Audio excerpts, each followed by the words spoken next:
Sesungguhnya orang yang paling dibenci di Allah di muka bumi adalah orang yang fitnah.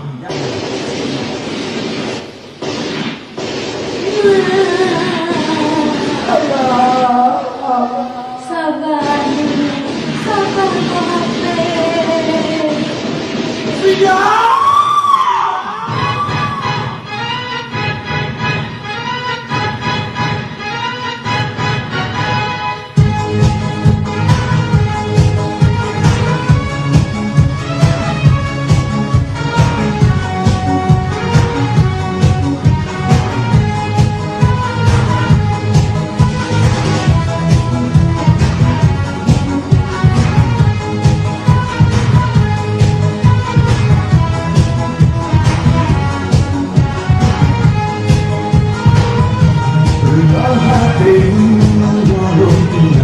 Salum sayang gada hak ukit mematakan asasi layang si burung yang sengsara banyak orang turun tan saudara hukum kalah gerak gerak buat binatang dan nerasa ada hati ada bangsa nanggung sayang.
Laya buang bangsa abe gulaya darah jumpa di dusun.